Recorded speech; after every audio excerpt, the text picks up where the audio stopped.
اللهم صل على سيدنا محمد يا رب صل وسلم دائما ابدا على حبيبي.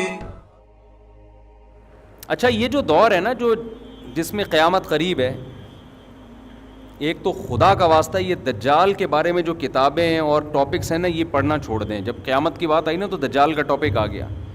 نبی صلی اللہ علیہ وسلم کی احادیث سے ہمیں پتہ چلتا ہے دجال آئے گا، بہت بڑا فتنہ ہوگا، یہ بات حقیقت ہے. لیکن اب مسئلہ یہ ہو گیا ہے کہ ہر چیز میں سے دجال نکال کے نا کشید کے لوگوں کو وہمی بنا دیا ہے. ایک آرمی کے ریٹائر آفیسر مجھ سے ملنے کے لیے آئے، انہوں نے کہا میں نے دجال پہ ایک بہت زبردست ریسرچ کی ہے جو پتہ نہیں 10 GB میں ہے میرے پاس ہارڈ ڈسک میں، وہ USB میں 2 USB ہوں گی 5 GB کی، یا ہو سکتا ہے 10 GB کی ہو کوئی، واللہ عالم. میں نے کہا حضرت دجال کے بارے میں اتنا کچھ ہمیں ملتا ہی نہیں ہے کہ 1 GB میں بھی آ جائے. وہ آپ نے 10 GB کہاں سے تیار کر لیا وہ؟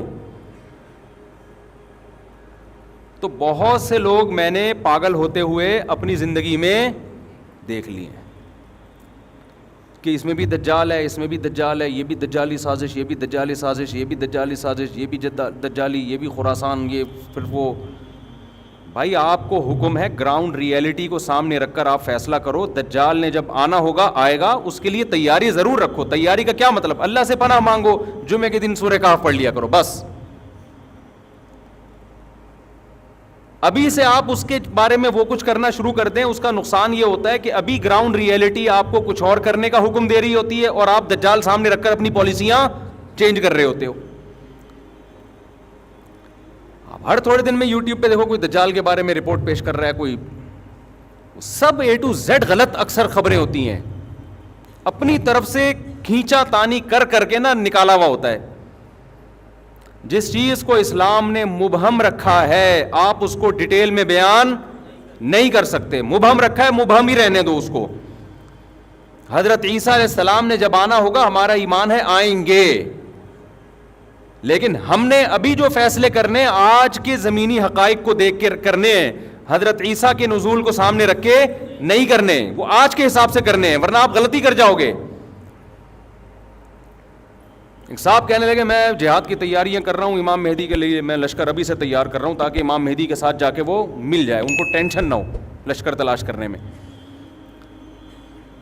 یہ نوجوانوں کی سوچ بتا رہا ہوں. میں نے کہا تو جہاد کرے گا کہاں؟ یہ اسلامی کنٹری ہے، یہاں کرے گا تو امام مہدی کے آنے سے پہلے جو تھوڑا بہت لشکر تیار ہونا تھا اس کا بھی بیڑا غرق ہو جائے گا. ملک میں تم کچھ کرو گے تو ملک اور کمزور ہوگا اور ملک دشمن قوتیں اس کو بھی کھا جائیں گی. کہہ رہے یہی تو پرابلم ہے مفتیوں میں، علماء میں، نہ خود کچھ کرتے ہیں نہ دوسروں کو کرنے دیتے ہیں. ہم آپ کو ایسا نہیں کرنے دیں گے جس سے جو تھوڑی بہت رہی صحیح اسلام کی رمق باقی ہے اس کا بھی ستیہ ناس ہو جائے. آپ کا جذبہ تھا 4 شادیوں کا، منگیتر کو پہلے بتا دیا میں 4 کروں گا، تو ایک ہوگی آپ کی؟ بولو نا، ایک بھی نہیں ہوگی. پھر گھر میں جو بھی رشتے والے آ رہے ہیں نا آپ نے جلی حروف میں پہلے سے لکھوا دیا کہ چونکہ میں نے 4 کرنی ہے تو 4 کی تیاری میری پہلے سے ہے. یہ لو بھائی آئی ول ڈو 4 میرج، کچھ بھی انگلش میں فارسی میں پشتو میں لگا دیا آپ نے. اس کا نتیجہ نکلے گا 4 تو دور کی بات ایک بھی نہیں ہو. یہی ہو رہا ہے کہ اس طریقے سے ملک کے اندر اس طرح کی باتیں کرنا. خلیفہ کوئی ہر تھوڑے دن میں کوئی خلیفہ آیا ہوا ہوتا ہے مارکیٹ میں کہ اس کے ہاتھ پہ بیعت ہو کے ہم خلافت نافذ کریں گے. خلافت تو سوال ہی پیدا نہیں ہوتا اس طریقے سے نافذ ہو جائے. جو رہی صحیح ٹوٹی پھوٹی خلافتیں کچھ بچی ہوئی ہیں ان کی بھی ایسی کی تیسی ہو جائے گی. آپ دیکھو پہلے بنو امیہ کی حکومت کا خاتمہ ہوا، بڑی زبردست حکومت تھی، بڑی زبردست خلافت تھی. ٹھیک ہے ان کے مظالم بھی تھے، ہم ان مظالم میں ان کو اچھا نہیں کہتے، لیکن اوور آل اسلام کو فائدہ ہو رہا تھا.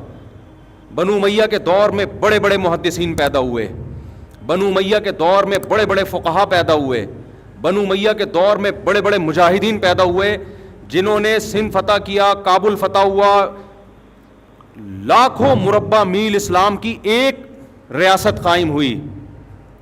اس دور میں جتنا علمی کام ہوا ہے آپ تصور نہیں کر سکتے. ٹھیک ہے بادشاہوں میں شر بھی ہوتا ہے خیر بھی ہوتی ہے, لیکن سنجیدہ علماء نے منع کیا اس حکومت کے خلاف بغاوت مت کرو, کیونکہ نبی صلی اللہ علیہ وسلم نے فرمایا کہ جب مسلمانوں کا کوئی خلیفہ ہو, بادشاہ ہو, چاہے وہ جبرن آئے, چاہے وہ تلوار کی بیس پہ مسلط ہو جائے, صحیح مسلم کی حدیث آپ نے فرمایا اس کے مقابلے میں جو بھی کھڑا ہو اس کو قتل کر دو, کائن من کان, جیسا مرضی ہو وہ, جتنا ہی نیک ہو, جتنا ہی پرہیزگار ہو. کیونکہ بادشاہ لوگ, حکومتیں 100% درست کہیں بھی نہیں ہوتی. اوور آل اجتماعیت دیکھی جاتی ہے کہ اجتماعیت مسلمانوں کی قائم ہے. جب بنو امیہ کی حکومت تھی اس وقت کسی اسلام دشمن قوت کی مجال نہیں تھی کہ سر اٹھا کے ہماری طرف دیکھ سکے. ان کو پتا تھا یہ جیسے مرضی ہیں ہمارے خلاف متحد ہو جائیں گے. سمجھ میں آ رہی ہے بات کہ نہیں آ رہی ہے؟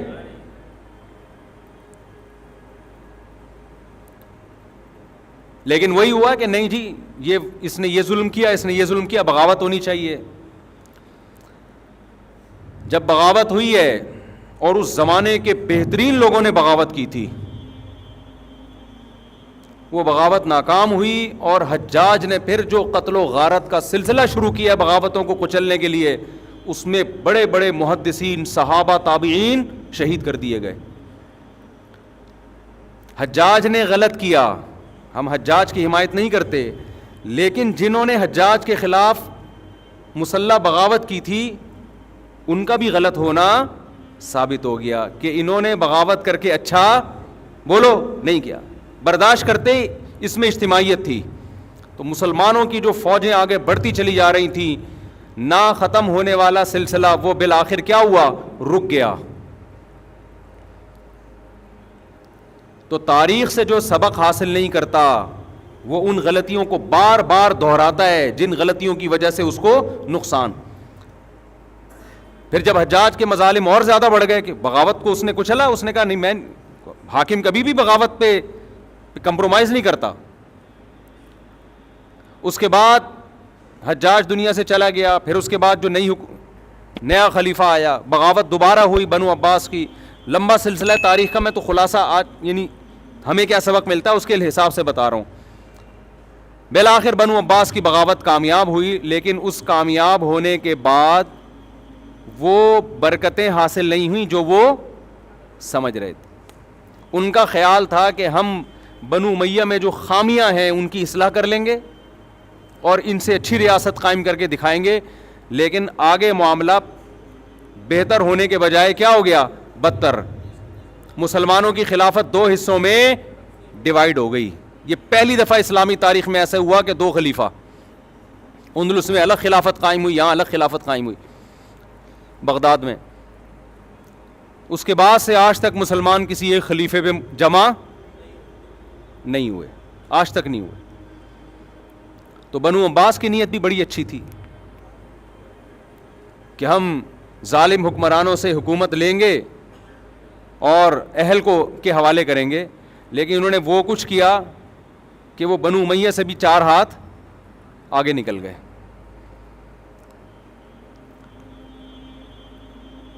تو پھر آگے چل کے خلافت عثمانیہ قائم ہوئی. جب پھر بغداد کے خلاف جو ہوا, تاتاریوں نے حملہ کیا بغداد پہ اور مسلمانوں کی اینٹ سے اینٹ بجا دی.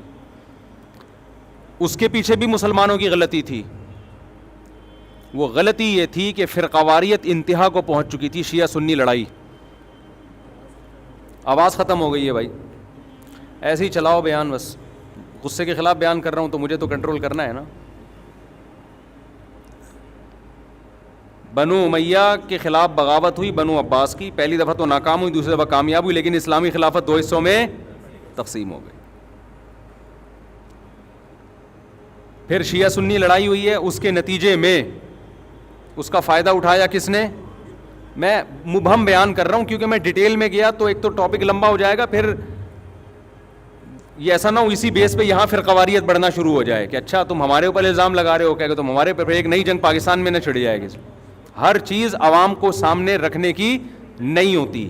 یہ دنیا میں اس سے بڑا بے وقوف کوئی نہیں ہے جسے جو کچھ آتا ہے سب کچھ بتا دے. وہ دیکھنا ہے کہ اس بتانے سے فائدہ ہو رہا ہے کہ نقصان ہو رہا ہے. ایک آدمی نے کسی بندے کو دیکھا کسی انٹی سے ہنس ہنس کے بات کر رہا ہے, نالج آ گئی نا اس کے پاس, تو بتاؤ اس سے فائدہ ہوگا نقصان ہوگا؟ لڑائی ہوگی. اب کوئی کہہ رہا ہے تو اس کی بیوی کو کیوں بتا رہا ہے؟ کہہ رہے نالج جتنی بھی ہو شیئر کر دینی چاہیے, اسے کبھی بھی چھپا کے نہیں رکھنا. حق یہ ہے کہ حق کو بیان کیا جائے, حق یہ ہے کہ دیکھا جائے کہ یہاں حق کو بیان کرنے کا فائدہ ہے یا نقصان ہے. حق تو ہے لیکن یہ بیوی کو بتانے کا نہیں ہے, اس سے شوہر کے بدگمان ہوگی, لڑائیاں ہوں گی, الگ سے چھپڑ میں لے جا کے میاں کو سمجھا دو انسان کا بچہ بن جا ورنہ انٹی کو بتا دوں گا میں.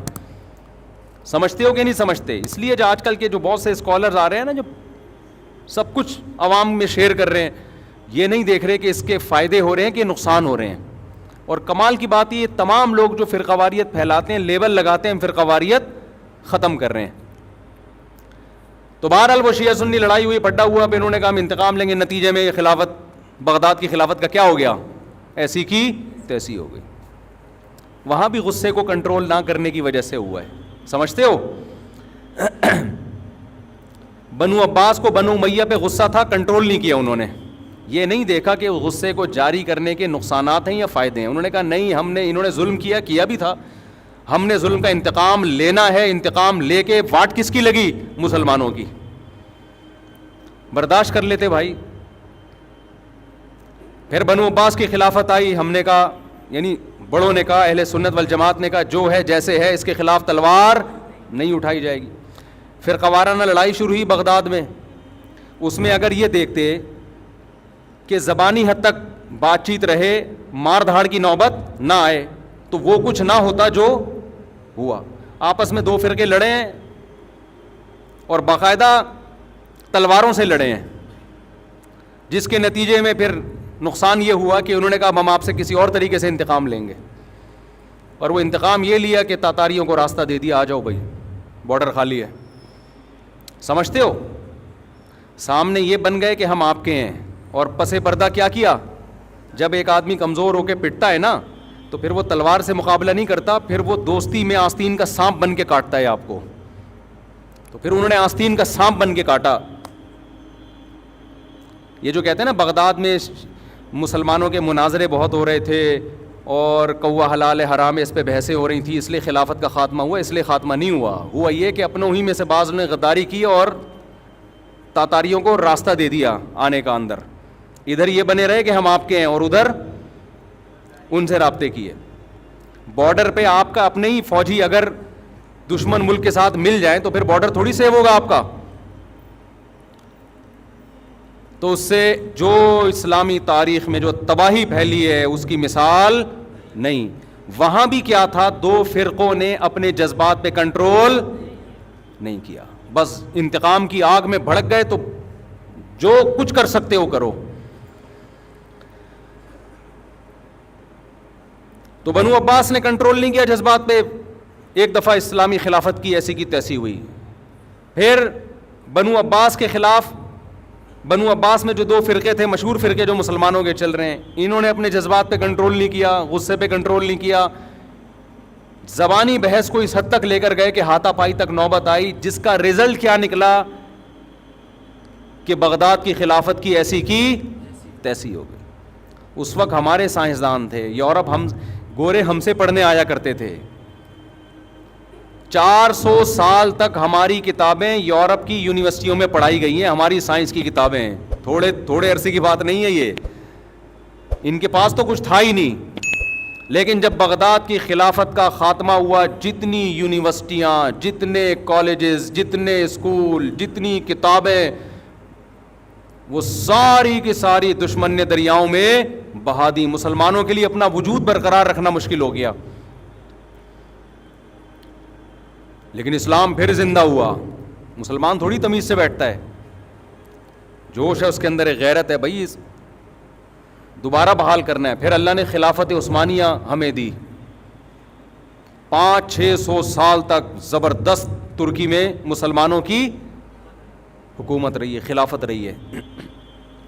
لیکن ہندوستان میں الگ تھی, ہندوستان میں الگ تھی اور وہاں الگ تھی. لیکن ہندوستان میں جمعے کی نماز میں جو خطیب ہوا کرتا تھا وہ عثمانی خلیفہ کے لیے دعا کیا کرتا تھا. کیا مطلب؟ یہاں الگ حکومت وہاں الگ خلافت, لیکن دونوں کا آپس میں لنک, کہ دشمن کے خلاف دونوں کیا ہیں؟ متحد ہیں. 40-45 کنٹریز تھے جہاں ترکی نے حکومت کی ہے, 40-45 ممالک. اس وقت اسرائیل کی یہ مجال نہیں تھی کہ وہ فلسطین سے مٹی شاپر میں ڈال کے لے جائے, زمین پہ قبضہ کرنا تو دور کی بات. اس نے خلیفہ سے کہا تھا, مجھے یہودیوں نے کہا تھا مسلمان خلیفہ سے کہ مجھے فلسطین میں جگہ چاہیے. اس نے کہا جگہ تو دور کی بات, مٹی شاپر میں ڈال کے لے جانے کی اجازت نہیں دوں گا یہاں سے. یہ بدماشی تھی مسلمانوں کی. یہ روس امریکہ تو کچھ بھی نہیں ہے, جو گریٹ امپائر جو اسیمین گزرے ہیں اس کی بھی واٹ لگی. وہ کیسے لگی؟ عربوں کو بغاوت پہ اکسایا گیا کہ ایک عجمی حرم پہ حکومت کیسے کر رہا ہے بھائی, یہ ترک تو بعد میں مسلمان ہوئے, تم تو سچی مچی کے مسلمان ہو. اگر مجھے غصے کے خلاف بیان نہ کر رہا ہوتا نا, ابھی مجھے بہت غصہ آ رہا ہوتا, میں مجبور ہوں. اصل میں وہی کام سارے آج بھی ہو رہے ہیں. مسلمان ہمیشہ مار کھاتا ہے جذباتی فیصلوں کی بیس پہ. سیاست میں بھی جذباتی فیصلے, ہر جگہ جذباتی فیصلے, کوئی تحقیق نہیں ہے. کوئی اٹھا کے کسی پہ الزام لگاتے, بس چینل دیکھا, ARY کیا کہہ رہا ہے, جیو کیا کہہ رہا ہے, سما کیا کہہ رہا ہے, ایک دم گالیاں بھی دینا شروع کر دیتے ہیں مخالف پر, اور وہ چیزیں پھیلانا بھی شروع کر دیتے ہیں. کوئی نہیں, کوئی تمیز سے بیٹھ کے کوئی تجزیہ کرے, کوئی خاموش رہنا تو جانتے ہی نہیں ہے نا. اگر آپ کو نہیں پتا تو آپ بولتے ہو مجھے نہیں پتا. یہ نہیں ہے ہمارے یہاں. مجھ سے کوئی پوچھ رہا ہے اس کو کس نے مارا, میں کہہ رہا ہوں اللہ کی قسم مجھے نہیں پتا کس نے مارا, میرے پاس کوئی درائے نہیں ہے. لیکن تجزیہ کرنا ہر آدمی کی ذمہ داری ہے. مجھے نہیں بھی پتا, میں ٹی وی دیکھ کے بتاؤں گا اس نے مارا ہے. اس سے ملک میں انارکی پھیلتی ہے, معصوم لوگوں پہ الزامات لگتے ہیں, ایک دم غیرت میں آنا, ایک دم جذبات میں آنا, الزامات لگانا. تو ان چیزوں کا بڑا نقصان ہے. گھر بھی میں آ رہا ہوں گھر کی طرف, پہلے ریاستوں کی سے فارغ ہو جاؤں نا, پھر گھروں کے حالات کے پیت تبصرہ پیش کروں گا انشاءاللہ. تو خلافت عثمانیہ کے خلاف کس کو اکسایا گیا؟ عربوں کو, کہ تم عرب ہو, قرآن تمہاری زبان میں ہے, یہ ترکی عجمی لوگ یہ تم پہ حکومت کر رہے ہیں. حالانکہ پیغمبر کی حدیث کیا ہے؟ مسلمانوں کا جب کوئی امیر ہو, جہاں جس علاقے میں اس کی امارت ہے, اس کے خلاف کسی بھی بیس پہ آپ کو تلوار اٹھانے کی اجازت نہیں. عربوں کو بغاوت پہ اکسانے پہ انگریز کامیاب ہو گیا. نتیجہ کیا نکلا؟ ترک کی خلافت کی بھی ایسی کی تیسی ہو. اتنا سا رہ گیا ترکی. اور کتنے سارے ملکوں میں تقسیم کر دیا. صرف ایک عرب کے کتنے ممالک ہیں؟ ارض حجاز میں اتنی ریاستیں ہیں. دبئی کے شیخ الگ ہو گئے, عمان کے مسقط کے شیخ صاحب الگ ہو گئے, سوڈان کے الگ ہو گئے, مصر کے الگ. مصر تو خیر حجاز میں نہیں آتا, لیکن جتنے عرب کنٹریز ہیں سب کا الگ الگ بادشاہ. اب جب الگ الگ ہو گئے تو طاقت کیا ہو گئی؟ ختم. اب ظاہر ہے امریکہ کی پالیسیاں آپ کو ماننی پڑیں گی. نہیں مانتے تو وہ آپ کوئی متحد تو ہے نہیں کہ ایک بلاک ہو آپ کا.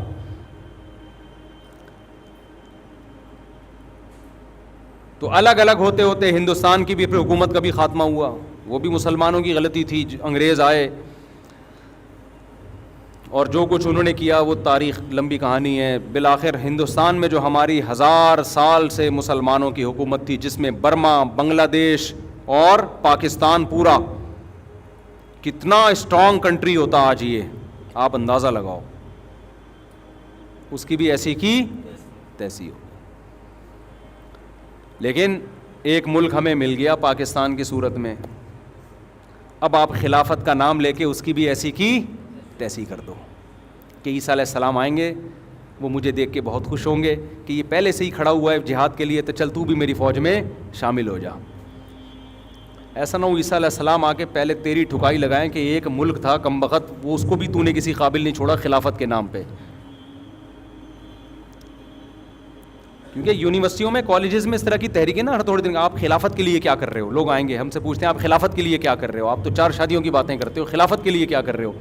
میں نے کہا خدا کا واسطہ یہ جو ملک ہے نا اس کو بچاؤ, اور آئینی اور قانونی طریقے سے اس میں پورا زور لگا دو تبدیلی کے لیے. ہمارے سیاسی لوگ ہمارے دھرنوں کو غلط رخ پہ لے کے جا رہے ہیں. جن چیزوں پہ دھرنے ہونے چاہیے ان چیزوں پہ نہیں ہو رہے. سمجھتے ہو؟ آپ کے اندر جو قوت اور طاقت ہے نا, آپ کے لیڈر اس کو غلط جگہ استعمال کروا رہے ہیں. دیکھو, آپ کے گھر میں چاول کی بوری آنی تھی دکان سے اٹھا کے نا, آپ کو چاول لے کر آنے تھے گھر میں بوری اٹھا کے, کوئی لانے والا نہیں ہے تو اب آپ نہیں اٹھانی ہے نا, چاول پکیں گے گھر میں, آٹا پکے گا, سامان لینا تھا آپ نے. ایک بندے نے کیا کیا, اپنے گھر کا سارا سامان آپ سے رکھوا دیا. اب آپ کے بازو میں اتنی طاقت ہی نہیں ہے کہ اپنی بوری اٹھا کے گھر لے آؤ آپ, تو آپ کی جتنی انرجی تھی وہ دوسرے کے کام میں خرچ ہو گئی. تو ہمارے سیاسی لیڈر ہماری ساری طاقتیں اور قوتیں اپنے آپ کو پروموٹ کرنے میں استعمال کر لیتے ہیں, جس کی وجہ سے ہمارے حقوق کا الحمدللہ پہلے بھی بیڑا غرق تھا, اب بھی ہے, اور قیامت تک بھی ہمیں کوئی امید نہیں ہے کہ ہمیں ہمارے حقوق ملیں گے. کراچی کے گٹر کے ڈھکن غائب تھے, غائب ہیں, غائب رہیں گے. کراچی میں ٹارگٹ کلنگ پہلے بھی تھی, آج بھی ہے, قیامت تک رہے گی. کراچی میں کچرا کنڈی تھا, ہے اور قیامت تک رہے گا. کراچی میں موبائل اسنیچنگ تھی, ہے اور قیامت تک رہے گی, کیونکہ کراچی کے لوگوں کو دھرنے دینے تو کسی اور کے لیے دینے, اپنے لیے الحمدللہ دھرنے دینے کا ان کا کوئی پروگرام الحمدللہ ہے ہی نہیں. تو اللہ کا بڑا فضل ہے, کراچی والوں کی استقامت کو 20 دفعہ سلام ہے یار. روز مر رہے ہیں گلی میں, کوئی اس کا شوہر مر گیا, وہ جوان میاں مر گیا, وہ جوان بیٹا مر گیا. تھوڑی سی غیرت ہوتی ہے نا انسان میں, تھوڑی سی غیرت ہوتی ہے کہ یار چلو کوئی روڈ بلاک کرو یار, کوئی تاکہ موبائل اسنیچنگ تو رکے نا. فلاں کا بندہ مر گیا, اس کی لاش لے کے بیٹھ جاؤ یار روڈ پہ, حکومت سے مطالبہ, الحمدللہ کچھ بھی نہیں. بچپن سے دیکھ رہے ہیں, یہ آج کی بات نہیں ہے, بچپن سے دیکھ رہے ہیں. نہ سیاسی سطح پہ کوئی شعور پیدا ہوگا کہ ووٹ کس کو دینا ہے کس کو نہیں دینا, سیاسی سطح پہ نہیں. کوئی قوم پرستی کے نام پہ ہم سے ووٹ لے کے ہماری واٹ لگاتا رہے. قوم پرستی کے نام سے ہم سے ووٹ لیے گئے اور ہماری ہی دکانوں کو بولو لوٹا گیا. اور آج بھی وہی قائد ہے. قائد کبھی بھی چینج نہیں ہوگا, چاہے زمین آسمان ادھر سے ادھر ہو جائے, الحمدللہ قائد وہی ہے. قائد ہو تو ایسا ہو. تو اس لیے اب ہمیں غم بھی نہیں ہوتا. اب ہمیں الحمدللہ خدا نے آج تک اس قوم کی حالت نہیں بدلی. نہ ہو آپ جس کو اپنی حالت کے, نہ ہو خیال جس کو اپنی حالت کے بدلنے کا. خدا نے آج تک اس مرد کی بیوی نہیں بدلی, نہ ہو جس کو خیال آپ اپنی بیوی کے بدلنے کا. سمجھ آ رہی ہو؟ دونوں چیزیں لازم. بیوی نہ بدلیں, ایک اور کر لیں اس کو رہتے ہوئے. تو یہ کسی نے چینج کیا ہے نا بھائی, ویڈیو نہیں بنائیں, ٹھیک ہے نا, قائد کی باتیں ہو رہی ہیں, ویڈیو نہیں بنائیں کائنڈلی. ابھی بھی لوگ کہہ رہے ہیں قائد تو قائد ہے ماشاءاللہ, الحمدللہ. پٹ گئے, رول گئے, تمہاری واٹ لگا دی یار. لاہور کو دیکھو مسلم لیگ نے کیسا بنایا ہے, انہوں نے ووٹ دیا تو اس نے بنا بھی دیا. آپ اپنے لیڈروں کو تو دیکھو, کچرا کنڈی بنایا ہوا ہے یار, اور ابھی قائد ہی ہے ماشاءاللہ, اور وہ قیامت تک رہے گا الحمدللہ. خیر غصے کے خلاف بیان تھا تو ابھی کیا کروں میں, پھر مجھے غصہ آ رہا ہے. تو کہاں سے بات چل رہی؟ مفتی طارق مسعود صاحب کے بیانات سننے کے لیے youtube.com/مفتی طارق مسعود کو سبسکرائب کریں, اور اگر آپ لائیو ویڈیو کو کبھی بھی مس نہیں کرنا چاہتے ہیں تو سبسکرائب کرنے کے بعد بیل آئیکن پہ کلک کرنا مت بھولیں. جزاک اللہ.